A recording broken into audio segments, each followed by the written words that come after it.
Down. They're just getting started. This is South Coast Tonight with Chris McCarthy and Marcus Farrow. They've got you covered on all the news of the day, from local issues to politics on both sides of the aisle. This is the place where the movers and shakers come to be heard, to listen, and where they're held accountable. This is South Coast Tonight on WBSM.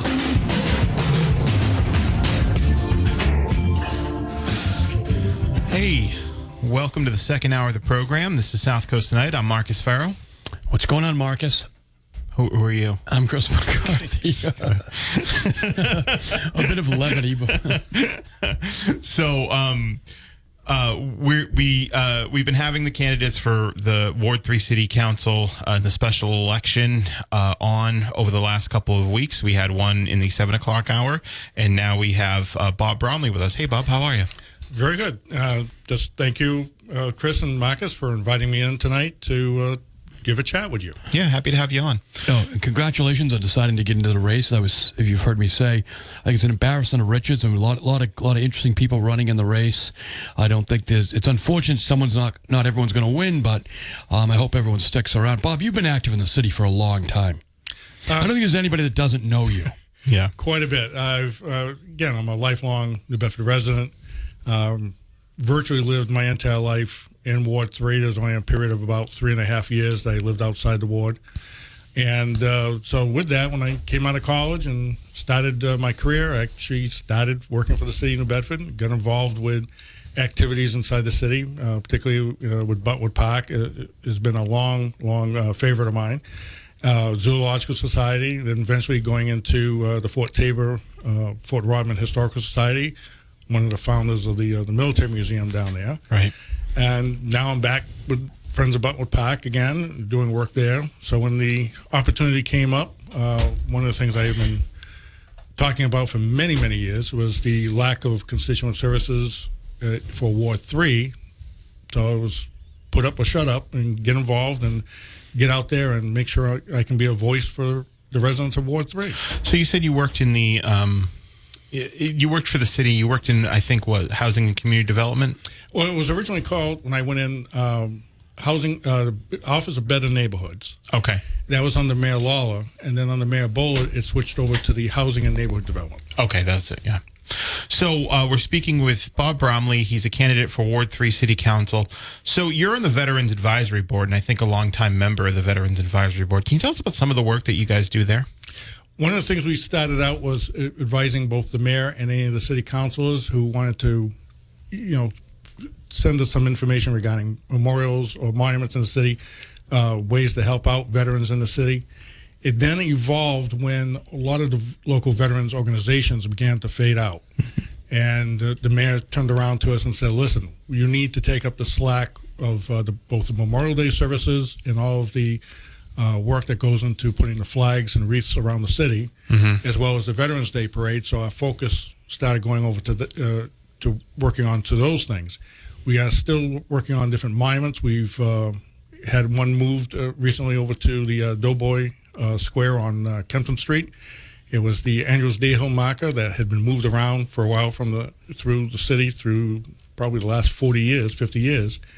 And it was at the Andrews Day Hill VFW post. They have closed up, and before the markers and little memorials that are there disappear, we asked the new owners of the property if we could start taking them and redistributing them throughout the city. That was the first one, and we put that over at the Doughboy Square because those two gentlemen were killed in World War I serving with that unit that's memorialized there. I thought you had something else to say. So we're speaking with Bob Bromley, who's a candidate for Ward 3. Yeah, Bob, but it is a real tragedy that we're losing a lot of these institutions like the VFWs. Andrew Dayhill's gone. The one up the North End is gone. I don't know if there's anything you can do as a city councilor, but what are your thoughts on that? The thoughts is getting the younger veterans involved. Okay. One of the things through the Veterans Advisory Board we're talking about is a lot of the younger veterans, particularly the Gulf, obviously the Gulf War, and then going into the Iraqi freedom and Afghanistan endurance freedom. They don't really get involved with the different organizations. So that's why a lot of them have died out through the years. started dying out when a lot of them didn't really welcome in the Vietnam veterans. Right.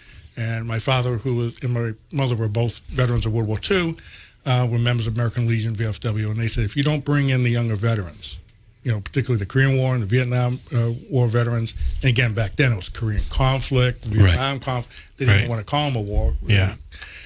You're going to put a expiration date on our posts that we have here in the city, and kind of that's what happened. So our next goal is, how do we, if I don't make it onto the city council and I stay on to the Veterans Advisory Board, is how do we get the younger veterans involved that don't want to belong to organizations, getting them into the parades, march as a group of veterans with maybe your kids, your grandkids, so people can see and honor you as a veteran of the city. So why don't the younger group of veterans want to get involved? I've heard many, many different reasons. Some of them, it's a bunch of old guys. They're all set in their ways. Somewhere, it's me in a bar, and I don't want to get involved with that. I want to do something else. What I found is most of them want to do some type of service to help other veterans. Mm-hmm. So one of the regional groups that's around is the U.S. Brotherhood of Tankers, U.S. Army Brotherhood of Tankers. And I got them involved in the city helping to restore the 3 tanks. The Franco-American Square, the Papinal Square, and the Exercise Tiger Memorial. And being tankers, they worked on tanks, they've painted tanks in the military, and that became a whole new thing for them, that they go all around New England to other communities and helping them out do the same thing. That's what the new veteran is looking for, is something like that either helps out a memorial or helps out the fellow veteran. They also do the rucksack hikes. Oh, yes. I've had them in, yeah. To raise money. That's where their focus is. So now it's like, how do you channel that to get that into a community spirit within the city? The Franco-American Square, that is in Ward 3, right? That's the tank that's correct over by Wonder Bowl. Right. That's the one that they just realigned the whole traffic pattern down there. Yes. Which is, again, a concern that I have, because there's talk about putting a 3-story storage unit on the Continental Screw the Continental Screw grounds that are right there. And again, it's like, okay, you just realigned all this traffic pattern. Mm-hmm. How's that going to interplay into it? Has there been any study? How are you going to get the information out? And as a council for Ward 3, that would be kind of my focus, is getting that information out to my residents in the ward. Here's what's happening, before it happens, and not waiting to, oh, by the way, it just happened, and guys figure it out when you go driving to work the next day. So one of the central issues is going to be the golf course that's over on Hathaway Road. It's happening. There may be some snags with the RFP, but it's something that's moving forward. How are you going to be a steward for that project and for the neighbors of Hathaway Road, which I believe you live around that area? Correct. Yeah. So how are you going to be a steward for that? Well, one of the big things is, first off, getting information from the city is, has any traffic patterns been studied? Because not only do you have that whole office park going in there, you also have the cannabis retail facility that's being planned for, where the old Wicks and Licks was. Yes. And then you have the 2 entrances and exits of 140. Yeah. That whole area is, as I'm concerned, is deadly. Mm-hmm. My late wife got into a severe automobile accident there, totaled her car. About a week ago, we were almost sideswiped with a car flying off the highway. So you start adding in all that traffic. How are the people who are coming out of that office park going to get out onto Hathaway Road, say at 4 or 5 o'clock in the afternoon, when it's one of the busiest times? So what is the traffic pattern going to be? Have studies been done? Have community meetings been set up? We've heard none, nothing whatsoever. Getting a community meeting set up so people understand what's happening. We've received word that Representative Cabral had about $250,000 put into the state budget to put in a set of traffic lights right at Rockdale Avenue, Hathaway Road. Sure. I've talked to quite a few people, and everybody's like, what are you talking about? I've never heard any of that. Okay. Even though he's done some Facebook postings and have that information out there. But again, it's this information that's just not there. It's like we're in the forgotten time warp area of the city that no information comes to us, and we have no way of getting information out to the rest of the city government as to our concerns. I know on the traffic issue, I've spoken with Chris Markey, who's on the show regularly. Of course, they're looking at it from a lot of the traffic's going to come through Dartmouth. So you're going to have to be able to work with the Dartmouth people, which I don't think will be a problem for you, Bob. But that's one of the things, because a lot of your traffic is going to be coming through Dartmouth originally. Traffic from Dartmouth and to Dartmouth is already occurring on Hathaway Road. Yes. What I've noticed is that people coming from the north, coming down Route 140, will take 140, exit there, and then go down Hathaway Road to get to Route 60, either get over to UMass Dartmouth or to go around to the other side of Fons Corner Road. Right. And it seemed to have happened after they did the whole redesign of Fons Corner Road, which a lot of people, to this day are still apprehensive about driving down. So what they tend to do is, hey, I'll take that way. It's easier, it's shorter, but then it creates the speed zone and then the bottleneck down at the end of Hathaway Road at Route 6, which then starts backing all the way up. Again, more problems. So Hathaway Road is a major artery of Ward 3. It is a major headache of Ward 3, but it also involves the town of Dartmouth. They have to be involved into it. So we're speaking with Bob Bromley. He's a candidate in the Ward 3 City Council special election. So you also, you've worked in a couple of state houses. You worked for Bob Kazera for a few years, and you currently work in the Rhode Island State Senate as a senior fiscal analyst. How has that work informing your candidacy? Well, between the two of them, actually even the job with the city of Bedford was working with people. Understanding and listening to people, what's going on, getting the information, the housing programs, obviously over the last 30, 40 years, they've changed, but the general gist of what the housing programs are out there, I know about.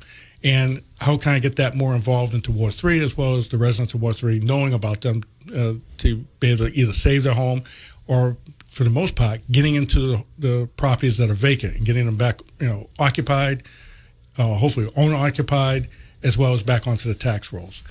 My work with the state of Rhode Island for the last, coming up now 31 years, I'll be starting, has been in governmental finance, being able to analyze personnel budgets, operating budgets, capital budgets, looking at the pension system. One of the things I oversee is the state pension system, as well as the state OPEB trust fund, and that's one of the big interests I've had with my candidacy for the board, is what is the city doing about OPEB, which is the other post-employment benefits. Okay. Are we setting up a trust fund at some point? Because there could be a point in time where that whole issue starts affecting bond ratings, right, which only means if it goes up, the cost goes up, taxpayers have to pay more, or you lose more city services.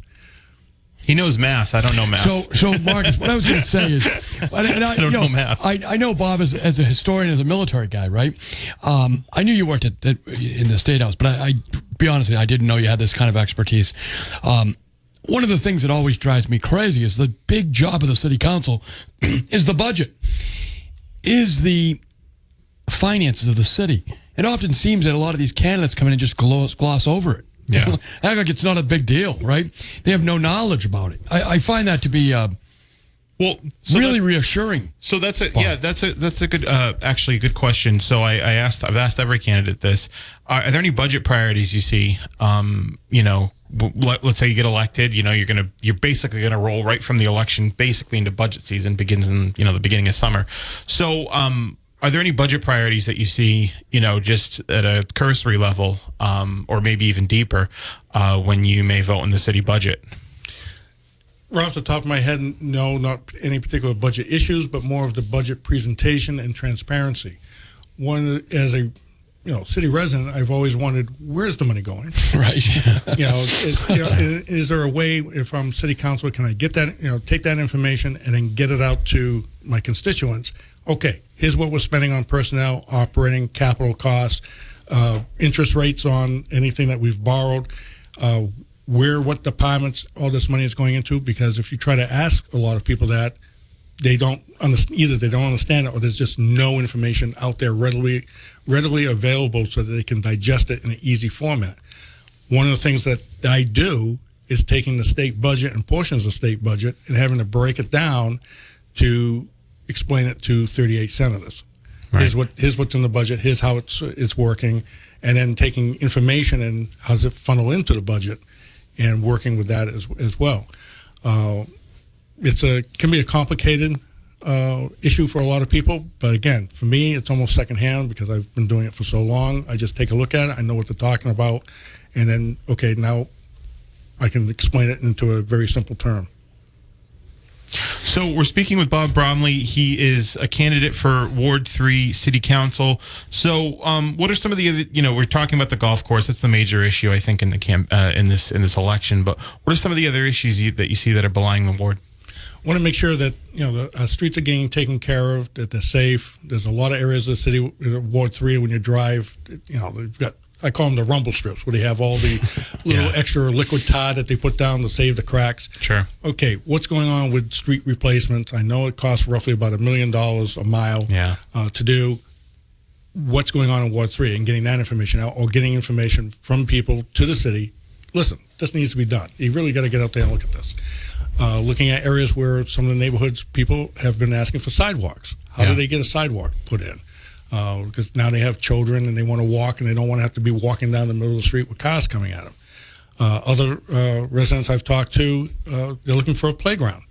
Because in the upper part, say the Rockdale Avenue, Durfee Street area, there's no playground. And so they either have to go all the way down to the Carlo Pacheco School, Buntwood Park, or further away. And they're like, why can't there be something here that we can just walk to? Right. And some of the information they've gotten in the past years, well, we don't want to put it here because 20 years from now we might be redoing something. Well, 20 years from now they will be walking their grandkids to their right. So it's like, how can we then speed this up or make it in such a way that if you are going to do something different in 20 years, the playground can be moved, or playgrounds really only last about 20 years anyhow. It would be a time that we then revamp the playground and then get it moved into the new location. Another area, Hicks Logan has been a thing. I relate going back to the late Councilor Saltzman, who, when he saw the plans for 195 and Route 18, he said, great, you just created a cutoff point of the city that will not thrive, and it will just wither and die and be an eyesore. And that's what we got. Yeah. And it's like, so what's going on there? How can we get that fixed up? How can we help the people who have businesses there or homes there get some improvement so that when you're driving up and down the highways, you're not looking like, oh my God, what's that over there? Why does that look that way? Route 18 has a part that goes into Ward 3. I've always felt that those type of urban renewal highways that were put in really just gutted the culture of the heart of a community. How can we now get that area improved, like what's been going on in the southern part of Route 18, to get it back to more of a boulevard, avenue field, more friendly, more, be able to cross across it without having to worry about getting killed. There was just traffic accidents there last week. A motorcyclist was killed. Mm-hmm. Again, it's speed. Everybody come flying in, and you get the highway interchange right there as well. Via Copper and Brass. There's a boatyard that wants to get built in there. Okay, how's that going? What's needed to be done? And just working with a lot of local small businesses in the ward just to get them to know what the red tapes are and try to figure out where red tape can be cut out so that a business doesn't have to go crazy trying to get a permit to do something.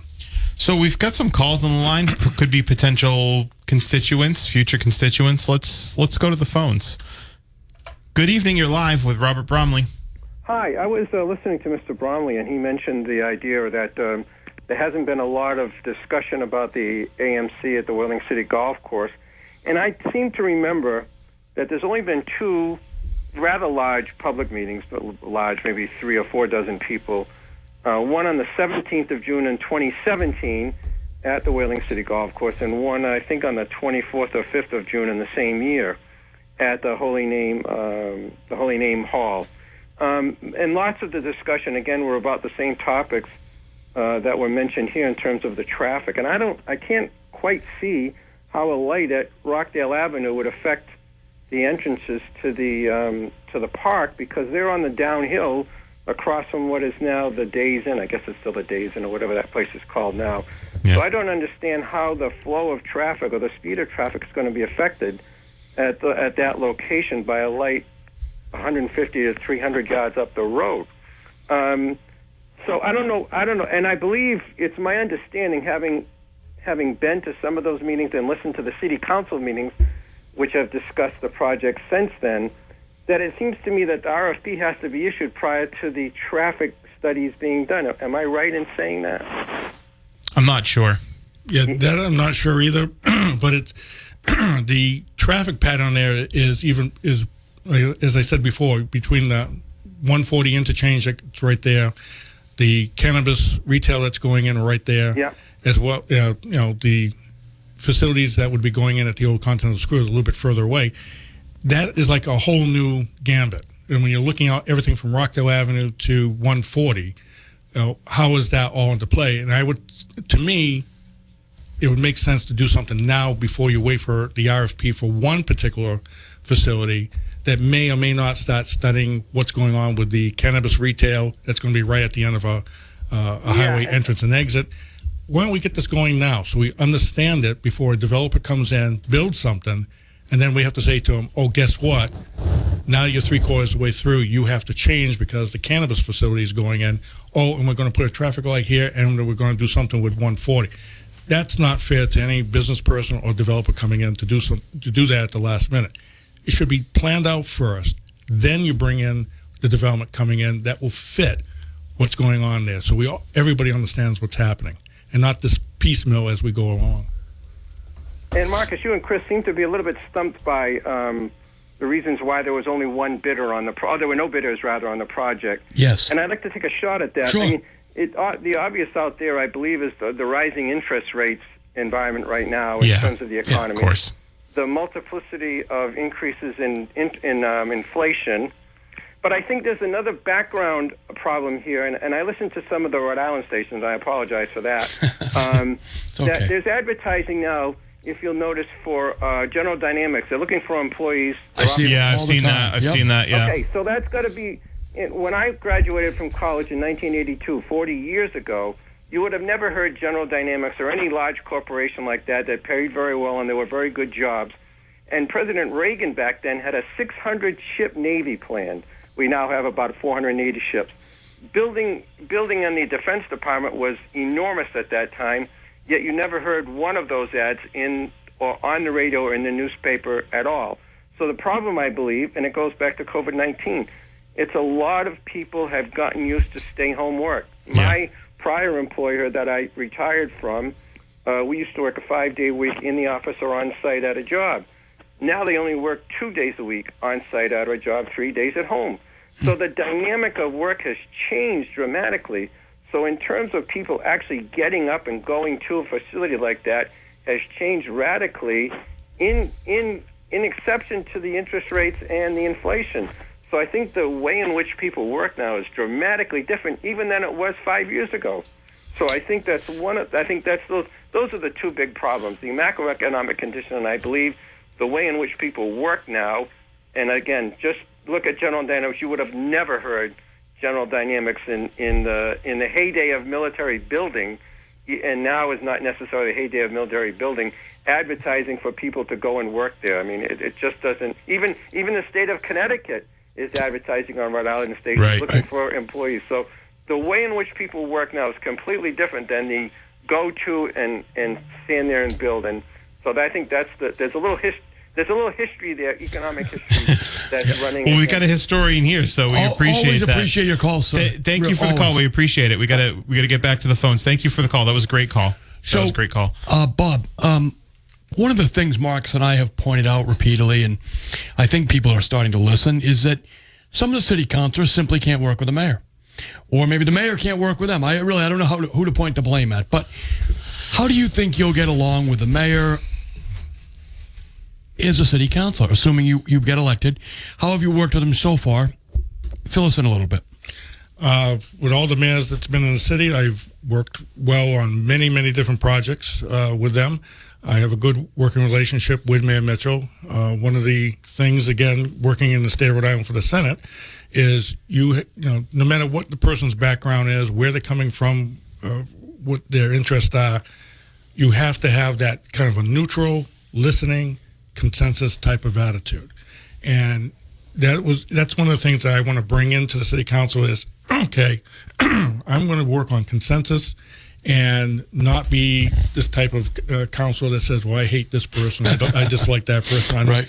No, okay, we've got to work and we've got to do something. And I began that off years ago with Brentwood Park. First rule I had with a 20-something odd member committee is, if we can't decide and to a conclusion on an issue, we keep working until we get a consensus. And then, it may take a little bit longer, but then when you get it done, nobody's completely unhappy. Right. Maybe nobody's completely happy. Right. But everybody looks and says, hey, it was fair. I got some say into it, and I got some stuff going on here. And that's my attitude going into this. Bob, if people are interested in your candidacy, how do they get more information about you? 2 ways you can call me, excuse me, on my cell phone here, 774-357-9591, or my email, which is rbromley, that's Bromley, 2001, @gmail.com. Bob Bromley, candidate for Ward 3 City Council, thank you for coming in and sharing your platform and sharing your background with us. And we look forward to talking with you more as this election unfolds.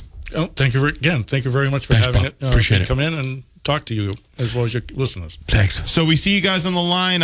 We'll take your calls after the break. 508-996-0500 is how you can get in the program. 1420 WBS. Hey. Thanks, Bob. Appreciate it. Yeah, Bob, nice Thank you. That was a great interview. So that was Bob Bromley, candidate for Ward 3. Very impressive. Very impressive. Yeah. Very impressive I guy. really. Yeah. No, just a great resume and a great grasp on the policy issues. So I always knew him as the military history guy. Right? Yeah. And in fact, But he can do math. he can do math. do Marcus. math. He can do math. I can't do math. 508-996-0500. We see some calls on the line. Let's take them. Good evening. Hey, guys, again, great job. I don't know what you're going to do. Maybe you can have a retirement incentive for a couple more city councilors, and we can keep this thing going for 5 or 6 more months, maybe. I don't know. But, Yeah, right. Thanks, Barry. Yeah, I don't know what to Right? do either. big shoes to fill with Mr. Dunn leaving. But I agree. If I could, maybe you could find out if Hugh Dunn is going to rent his apartment out, because I'll move there. 25 of my relatives move in, and we can vote for Mr. Bromley, because I was very impressed, too. Yes. Two things. My great-grandfather was Joe Mendes at Manhattan Soda and Manhattan Bottling Company, which is in their ward.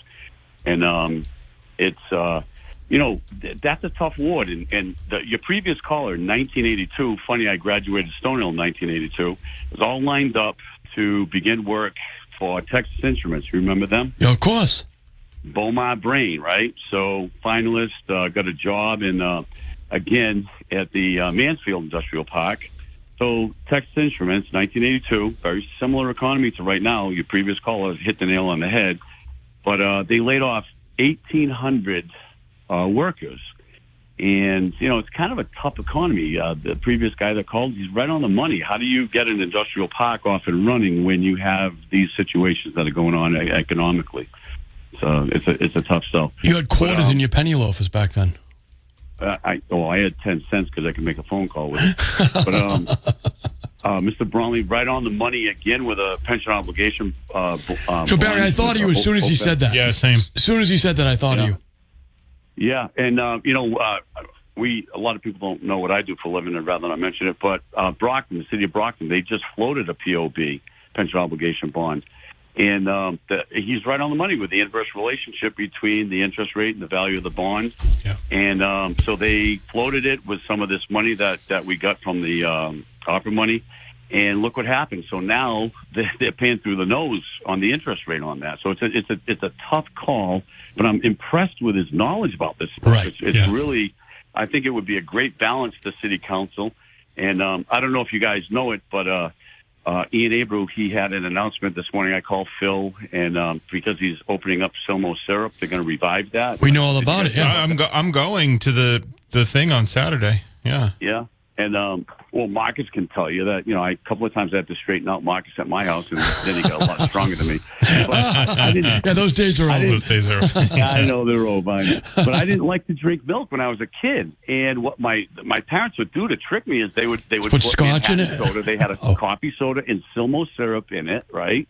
And, almost 6 feet, 200 pounds, and until Marcus exceeded that, I could straighten the kid out. But until then, See, I was the same thing. My parents used to put Jameson in mine, and I finally came around. No, you know what? We're lucky we still have you, Chris. So let's leave it at that. But again, kudos to Ian, and I think that city council has to have a balance. So yes, it's nice when you see people that are entrepreneurs. You got Ryan Pereira owning their own business. It's nice to have a good mix. And, well, I'm going to say, you guys can say the name of the organization that's near and dear to my heart that I was president of. Prince Henry? Yes. That's the one. We actually donated a van, just so this Mr. Bromley understands. There are a lot of people outside of, and I come from a long line of Navy seamen, but there are a lot of people. We donated a van to the Veterans Transition Home. And there are a lot of people that support the veterans, whether it's the transition, but in a quiet way.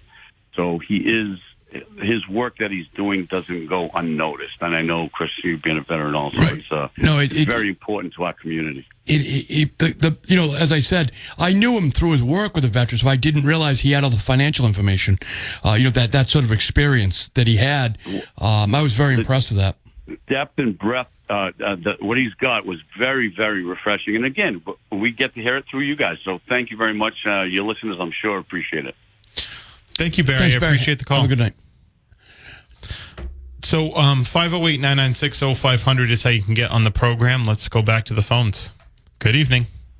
Good evening. How you doing, gentlemen? Good. How are you? I'm fine. When Mr. Bromley concluded his appearance on your program, he listed he gave out his cell phone number. Uh-huh. Would you have that number? I'll get it again. I'll have to re-listen. I'll get that number back and get back to you. I'll get that number from him and get back to you. I'll read it on the air because I don't remember it off the top of my head. No, I don't remember either. I barely remember my own phone number. I know, but it's hard to get a hold of you sometimes. but Bob will take your calls. Yeah. I'll get his number and I'll read it on the air. All right. Thank you. No problem. Thank you. Really, I thought Bromley was very impressive. Like I said, the grasp on that type of knowledge is something that would be unique to the city council, I think. Yes, I would agree with you there, Marcus. In fact, I now understand. I was speaking with someone else who's in political life here in New Bedford, and they said Bob Bromley's the top candidate in that race. And I said, well, I'm going to take a look at everyone first. And he said, I'm just telling you. And I said, okay. And I respect the person's opinion. I now understand. Look, as I said, I knew Bob for his volunteer work with the veterans stuff. I had no idea he had that sort of really important financial knowledge. Hey, listen, we're going to take a quick break, and then we'll take your calls at 508-996-0500. 1420 WBSM, New Bedford's News Talk Station. They know the local issues from the inside out, and they call it like they see it. Chris McCarthy and Marcus Farrow are back with more South Coast Tonight on WBSM. Hey, welcome back. Let's go to the phones, 508-996-0500. Good evening. Hey, team, how you doing? Hey, what's up, Hey, Tom? Tom. Well, we get a little history on the Silmo syrup situation. Sure. You can tell Ian, I'd speak to his grandfather every Friday as his paper boy at the Silmo syrup Oh, that's factory. funny, Tom. I'm 8 years old, and in those days you had these Standard Times canvas bags where you'd have your newspaper. I remember. And that was next to the last stop, because I'd have to go around the corner to get to Cove Discount. But every Friday, I'd have to climb down this wooden ladder with a silo the Silmo syrup was. That's what the building looked like. It was like a big silo. Scurry down the hill, which had stone and dirt on it, and then knock on the door, and he'd hand me a little brown envelope with the 35 cents in it. That's funny, Tom. And he wouldn't let me go quickly up the ramp as a shortcut to Cove Discount. He told me you never go up that ramp. I guess because trucks would come in at certain times and stuff like that.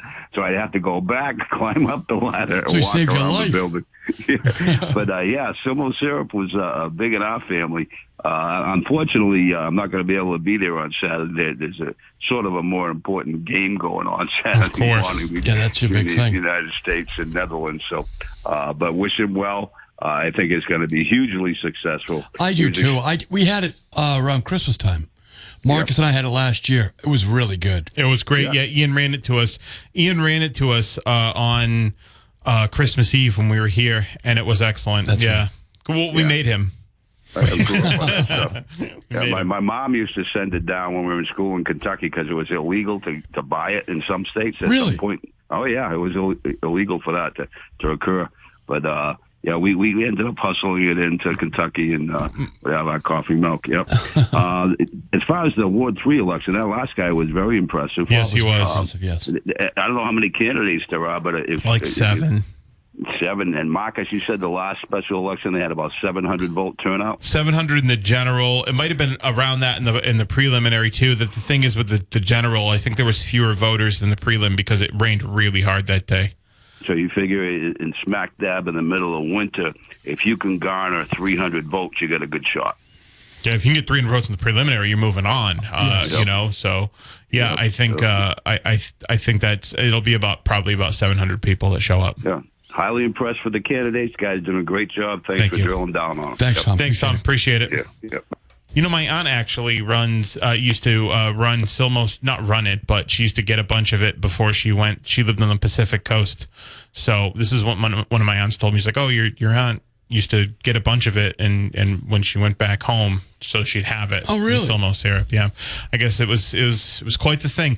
Hey, we'll take a break, and then we'll be back. The WBSM app is Bob Bromley, that was, by the way, again, that was a great interview. Someone Really called good. in and asked for his number, 774-357-9591.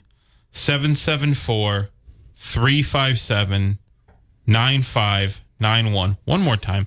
774. Marcus keeps giving the wrong digits. 357-9591. Those are the correct digits. Now put it all together. I just want to read it several times just so I don't want to be asked again. You can ask me. It's fine. But we got some app chat messages that were sent early on in the program. We'll get to them in the 9 o'clock hour. That'll be, I think it'll be a fun discussion.